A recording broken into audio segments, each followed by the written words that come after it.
ओम शांति। उसके बाद से रेडिएशन कराने के लिए रोज़ मम्मा को हॉस्पिटल ले जाना पड़ता था ताकि कैंसर और जगह नहीं फैले। अंतिम बार डॉक्टर के पास मम्मा को अनिला बहन लेकर गई। जांच करवाई गई। तब डॉक्टर ने कहा, अब कैंसर बहुत बढ़ गया है, दुनिया की कोई भी दवाई अब काम नहीं करेगी। आप कृपया इनको जहाँ चाहे वहाँ ले जाइए ताकि ये शांति से अपना शरीर छोड़ सके। मम्मा को श्वास लेने में बहुत तकलीफ़ होती थी। जब डॉक्टर ने कहा कि उनको जहाँ चाहे वहाँ ले जाइए, तब अनिला बहन को गारंटी हो गई कि हम बाजी हार गए हैं। फिर साकार बाबा को ये बातें फ़ोन पर बताई गई कि डॉक्टर ने ऐसा ऐसा कहा, क्या करे। बाबा ने कहा, मम्मा को आप भेज दो। मम्मा को जब ये पता चला कि ये शरीर अधिक समय तक रहने वाला नहीं है, तब भी वो बहुत ही निर्भय और निश्चिंत बनी रही। मनुष्य को सबसे अधिक भय मृत्यु का होता है और सबसे अधिक चिंता सुरक्षा की होती है। परंतु जब इन दोनों के बारे में पता लग गया तो भी न कभी किसी ने उनके चेहरे पर या उनके हाव भाव में चिंता देखी, न कभी लेश मात्र भी भय देखा। उन्होंने अपना जीवन शिव बाबा को अर्पित कर दिया था और उन्हें अटल विश्वास था कि अब जो कुछ होगा उसमें कल्याण ही समाया हुआ है। रोग के कारण भी उनकी दिनचर्या में कुछ अंतर नहीं आया। वो प्रातः सभी बच्चों से पहले उठकर ही योग में स्थित हो जाती थी और वैसे ही नित्य की तरह सेवा में लगी रहती थी। वो 23 जून 1965 का दिन था जब माँ सरस्वती रोग के कारण अपने कमरे से नहीं निकलती थी। फिर भी बाप दादा के महावाक्य स्पीकर द्वारा कमरे में ही सुनती थी। बाप दादा ने 23 जून को मम्मा से कहा, आपको सभी बच्चों को आम देना है। माँ ने सहस्र बाबा की आज्ञा का पालन करते हुए हर बच्चे को स्नेहपूर्ण शक्ति संपन्न दृष्टि देते हुए बड़े आराम से बगैर जल्दबाजी किए आम की टोली दी और स्नेह मिलन करते वरदान दिया। माँ उस समय ऐसी स्थिति में थी कि बैठ भी नहीं सकती थी क्योंकि रोग का पूर्ण रूप से तीव्र आक्रमण था। मगर माँ सरस्वती ने प्रकृति जीत का प्रत्यक्ष प्रमाण देते हुए बाबा की आज्ञा का पालन करते हुए अपनी संपूर्णता का साक्षात्कार कराया। कैंसर मरीजों को देखा गया है, वो अंत समय में असहाय और शक्तिहीन होते हैं और असहनीय दर्दों से ओतप्रोत होते थे। लेकिन माँ सरस्वती ने ईश्वरीय ज्ञान योग का प्रत्यक्ष प्रमाण देकर इस असाध्य रोग को भी परास्त कर दिया। फिर 24 जून 1965 गुरुवार सुबह 10 बजे मम्मा ने सभी को अंगूर दिए। उस समय अंगूर का बगीचा बहुत बड़ा था, अंगूर भी बहुत निकलते थे। परंतु मम्मा की बीमारी इतनी बढ़ गई थी कि कई दिनों से मम्मा ने बाहर आना ही बंद कर दिया था, बोलना भी बहुत कम कर दिया था। लेकिन मम्मा की अवस्था में कोई परिवर्तन नहीं आया। पहले जैसे ही उनकी वरदानी दृष्टि थी, पहले के जैसे ही मुस्कुराहट थी, वही निश्चिंत और अचल भाव था। अभी जो यीशु बहन का ऑफिस है, वहाँ मम्मा ने हर बच्चे को 4-4 अंगूर अपने हाथों से दिए।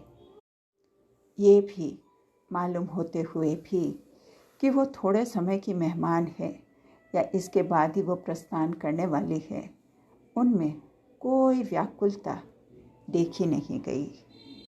फिर बाबा दिन में विश्राम करके 4 या 4:15 बजे उठे और संतरी दादी जी से कहा, जाओ बच्ची, मम्मा को देख कर आओ। तो उन्होंने बाबा के हाथ में पानी का गिलास दिया और मम्मा के कमरे में गई। मम्मा की गर्दन बाजू में झुकी हुई थी, तो वो तुरंत बाबा के पास दौड़ कर आई और बाबा बाबा कहने लगी। तो बाबा समझ गए। बाबा तुरंत उठकर मम्मा के कमरे में गए। तो बाबा ने मम्मा को देखा और कहा, अच्छा, मम्मा शिव बाबा के पास चली गई। वहाँ से बाबा अपने कमरे में जाकर पत्र लिखने लगे। उसी वक्त 2 बहनें बाबा के पास आई। बाबा ने कहा, आ गई बच्ची। वो दोनों रोने लगी। तो बाबा ने कहा, क्या तुम बाबा के सामने मम्मा का दुख जताने आई हो? तुम बाबा के सामने रो रही हो? रोते कौन है? विधवा। मम्मा तो तुम्हारी थी ही नहीं, वो शिव बाबा की थी और शिव बाबा के पास ही चली गई। चक्रधारी दीदी रशिया की लिखती है, मम्मा ने जब शरीर छोड़ा था, वहाँ हम 5 कन्याएं थी। बाबा ने हमसे चटाई बिछवाई, उस पर मम्मा की बॉडी रखवाकर हमें ही वहाँ बिठाया था। मम्मा के शरीर को जिस अर्थी में ले जाना था, उस अर्थी को हम 5 कन्या ने ही सजाया था। अन्य किसी का हाथ भी नहीं लगा था।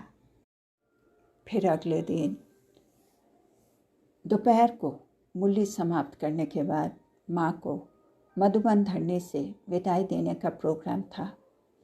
ऑलमाइटी बाबा ने डायरेक्शन दिया था कि माँ के लिए बहुत सजा हुआ चौडोल बनाना है। उसी डायरेक्शन प्रमाण रंग बिरंगे फूलों से, सफ़ेद चादरों से चौडोल को सजाया गया था। पूरे 1:30 बजे माँ के पार्थिव शरीर को फूलों से और चंदन के तिलक आदि से सजाकर तैयार किया गया था। फिर लास्ट टाइम आधा घंटा बाप दादा और सब बच्चों ने अंतिम नैन मुलाकात हेतु हॉल में योग में बैठे और अंत तक यही आवाहन किया कि अब भी बाबा हमारी प्यारी माँ को वापस भेज दे। आखिर 3 बजे माँ के शरीर की चौडोल पर पथरामणि दी गई और तस्वीरें आदि खींची गई। सब गोप गोपिकाएं लाइन में खड़े थे और चौडोल आगे आगे बढ़ता गया। साकार बाबा भी मधुबन के फाटक तक कंधा देने आए। मधुबन गेट्स के बाहर निकलने के बाद अपने यूनिफॉर्म पहने सब बच्चों ने बहुत साइलेंस में 3-3 की लाइन बनाई। पहले भाई, पीछे बहनें जा रही थी। बस ये सीन तो ऐसा लग रहा था जैसे फरिश्तों का जुलूस जा रहा है। बच्चे नंबरवार कंधा देते अग्नि संस्कार स्थल की ओर बढ़ते गए। रास्ते में सब लोग ये विचित्र और अलौकिक नज़ारा बड़े आश्चर्य से देख रहे थे और कह रहे थे, ये क्या आश्चर्य है जो इतने लोग और फिर इतनी शांति।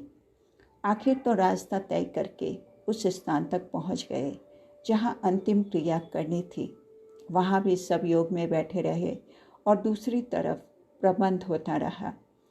उस अंतिम समय में मुंबई के भी ब्रह्मावत्स हवाई जहाज और रेल यात्रा करके सीधे वहीं पहुँचे। माँ के मृतक शरीर को देख सभी बड़े गंभीर रूप में भावी को देखते रहे।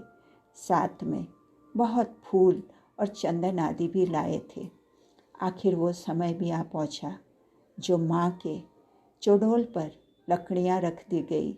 बस उस समय ऐसा सन्नाटा छा गया जो सुई भी गिरे तो भी आवाज़ आए।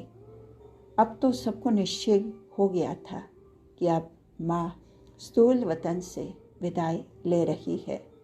फिर तो विश्व किशोर भाई ने बहुत दिल को थमाते हुए मुख अग्नि दी।